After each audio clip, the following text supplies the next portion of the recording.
샬롬. 오늘 아침 함께 묵상할 말씀은 마가복음 9장 14절에서 18절입니다. 함께 봉독하겠습니다. 이에 그들이 제자들에게 와서 보니 큰 무리가 그들을 둘러싸고 서기관들이 그들과 더불어 변론하고 있더라. 온 무리가 곧 예수를 보고 매우 놀라며 달려와 문안하거늘 예수께서 물으시되 너희가 무엇을 그들과 변론하느냐. 우리 중에 하나가 대답하되 선생님, 말 못하게 귀신 들린 내 아들을 선생님께 데려왔나이다. 귀신이 어디서든지 그를 잡으면 거꾸러져 거품을 흘리며 이를 갈며 그리고 파리해지는지라. 내가 선생님의 제자들에게 내어 쫓아달라 하였으나 그들이 능히하지 못하더이다. 아멘. 샬롬. 네, 오늘은 변화산 사건 이후에 이 예수님과 제자들에게 벌어진 일에 대해서 한번 알아가 보길 원합니다. 변화산 위에서 놀라운 일이 벌어지고 있었죠. 그리고 그 밑에서는 또 다른 일이 벌어지고 있었습니다. 예수님과 베드로와 야고보와 요한은 변화산 사건 이후에 산에서 내려왔는데, 이 변화 사건 얼마나 놀라운 일이었습니까? 예수님이 변형되시고 막 모세와 엘리야가 눈앞에 나타나고 하늘에서 예수님을 향해서 이는 내 사랑하는 아들이니 그의 말을 들으라, 이런 음성도 들렸습니다. 우리가 이것을 체험했다면 얼마나 좋았을까요? 다른 사람들은 하지 못하는 영적인 신비, 영적인 체험을 한 것이죠. 다른 사람이 보지 못하는 것을 보고 듣지 못하는 것을 들었습니다. 너무 기쁜 나머지 베드로는 내려가지 말고 이곳에 초막셋을 짓자, 이렇게까지 말했습니다. 그런데 이는 내 사랑하는 아들이니 그의 말을 들으라의 그이신 예수님께서 베드로와 야고보와 요한을 데리고 서둘러 산을 내려가십니다. 예. 이 놀라운 일이 벌어진 동시에 땅에서는 정반대의 참담하고 어려운 일이 벌어지고 있었는데, 바로 귀신 들린 아이가 있었습니다. 그리고 그 아이에게서 귀신을 쫓아내지 못하고 있었습니다. 그 일을 겪고 있는 아이와 그의 아버지에게도 비극이고 힘든 일이지만 제자들도 공경에 빠졌습니다. 큰 무리들이 그들을 둘러싸고 있었는데요. 그리고 그 무리들 앞에서 서기관들과 변론하고 있었습니다. 14절 한번 읽어보겠습니다. 그들이 제자들에게 와서 보니 큰 무리가 그들을 둘러싸고 서기관들이 그들과 더불어 변론하고 있더라. 여러분, 얼마나 난처한 상황입니까? 예수님을 열광적으로 따르던 큰 무리들이 모두 지켜보는 앞에서 서기관들에게 이렇게 변증하면서 흔히 우리가 쓰는 말로 쪽팔림을 당하고 있는 것입니다. 그리고 이 절박한 상황 가운데 귀신 들린 아이, 그리고 그 아버지에게 아무 도움도 주지 못하고 있습니다. 제자들의 실패를 목격하고 있는 무리들도, 그리고 서기관들의 공격에 우물쭈물하고 있는 제자들도, 또 죽기를 받지 못해 귀신에게 고통받고 있는 아이도, 그리고 그 아이의 아버지도 정말로 고통스러운 그런 상황인데, 이때 예수님께서 등장하십니다. 15절입니다. 온 무리가 곧 예수를 보고 매우 놀라며 달려와 문안하거늘. 이때 온 무리가 예수를 보고 매우 놀라며 달려와 문안합니다. 14절에서 제자들을 둘러싸고 있는 무리는 큰 무리라 그랬는데 15절은 온 무리라고 표현하고 있습니다. 왜냐하면 이 제자들을 둘러싸고 있던 큰 무리를 포함해서 제자들, 서기관들, 귀신 들린 아이, 그리고 그 아버지까지 모두 포함된 표현이기 때문입니다. 그런데 이 15절의 묘사는 굉장히 이례적인데요.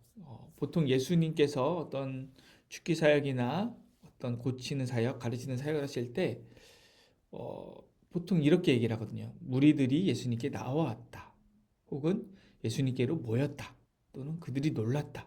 그런데 오늘 이 15절은 그들이 예수를 보고 매우 놀라며 달려와 문안하거늘, 이렇게 되어 있습니다.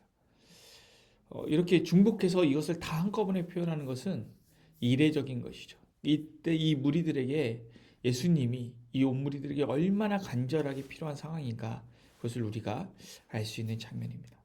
그래서 예수님께서는 이 벌어지고 있는 일들이 무엇인지 제자들에게 물으십니다. 9장 16절입니다. 예수께서 물으시되 너희가 무엇을 그들과 변론하느냐. 이 예수님의 물으심은 제자들에게 물으신 것이죠. 왜냐하면 14절에 서기관들과 변론하고 있는 것이 제자들이기 때문입니다. 그런데 대답하는 것은 제자들이 아니라 이 귀신 들린 아이의 아버지입니다. 17절 한번 읽어보겠습니다. 무리 중에 하나가 대답하되 선생님 말 못하게 귀신 들린 내 아들을 선생님께 데려왔나이다. 왜 제자들에게 물으셨는데 제자들이 아니라 이 아이의 아버지가 대답했을까요?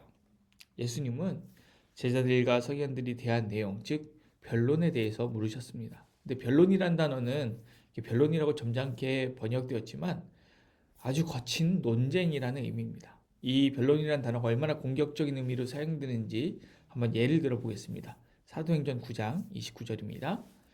또 주 예수의 이름으로 담대히 말하고 헬라파 유대인들과 함께 말하며 변론하니 그 사람들이 죽이려고 힘쓰거늘. 사울이 헬라파 유대인들과 함께 말하며 변론했는데 그 사람들이 이 사울을 죽이려고 힘썼다고 합니다. 그러니 단순히 토론하는 의미가 아니라 대단히 공격적으로 몰아붙이는 그런 것이 바로 이 변론의 의미이죠. 서기관들이 제자들을 이렇게 말로 공격하고 있는데 제자들은 능력을 행하지 못했기 때문에 쩔쩔 매고 있는 상황입니다.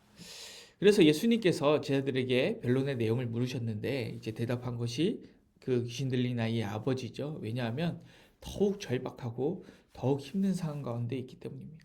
내 아이가 지금 귀신에 의하여 공격받고 있는데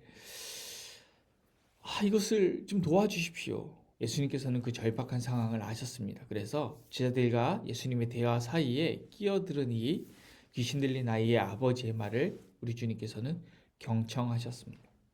제자들에겐 지금 눈앞에 서기관들의 공격이 굉장히 큰 문제였을 것입니다. 그리고 그 공격으로 이 무엇으로 인함이죠? 바로 귀신 들린 아이를 고치지 못했기 때문이죠. 그래서 제자들의 관심은 그 귀신 들린 아이나 그 아이의 아버지가 아니라 내가 능력을 행하지 못해서 서기관들의 공격을 받고 있구나.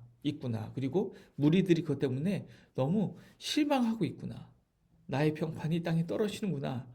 아마 이런 것들이 제자들의 가장 큰 문제였을 것입니다. 베드로는 변화산 위에 남고 싶어 했습니다. 그러나 예수님은 속히 내려가고자 하셨습니다. 그 이유가 무엇일까요?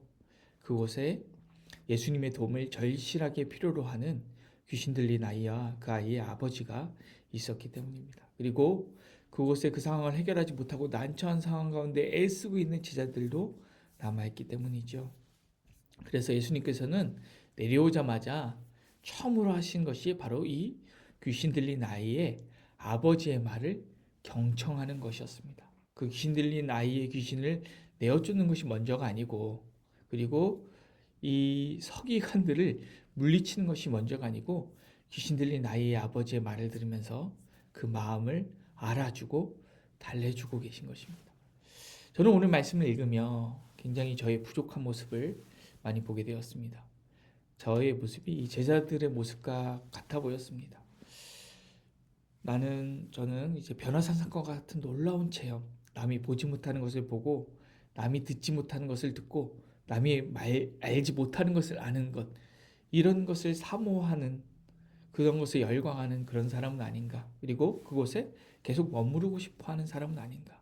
그런데 예수님은 반대로 변화산에서 속히 내려와서 다투고 있고, 싸우고 있고, 실망했고, 자신의 무능함에 마음이 무너지고, 그리고 그것보다 더 귀신에 들려 고통받고 이 자식이 귀신에 의해 힘겨워하는 것을 바라보며 아무것도 할 수 없는 그 무력감에 빠져서 정말 이 고통받는 아버지에게 가려고 하는 그 예수님.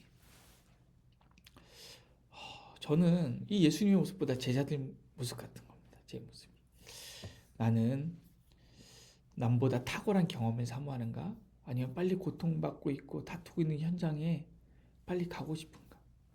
나는 귀신 들린 아이가 고통받고 그 아버지가 힘겨워하는 것에 관심이 있는가? 아니면 서기관들과 논쟁하고 무리들의 실망스러운 시선으로부터 피하고 싶은가?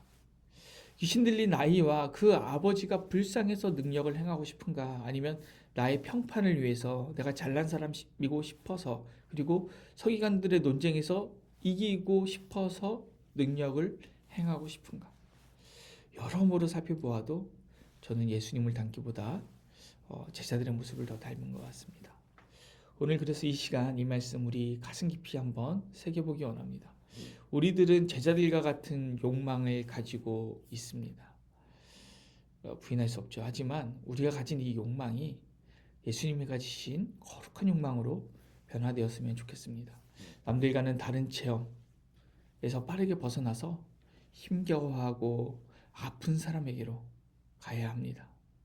남들과 다른 체험에 머무르는 것이 아니라 그 고통의 현장으로 가야 하는 것이죠.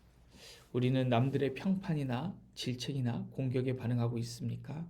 아니면 힘겨워하고 있는 그 사람들에게 반응하고 있습니까?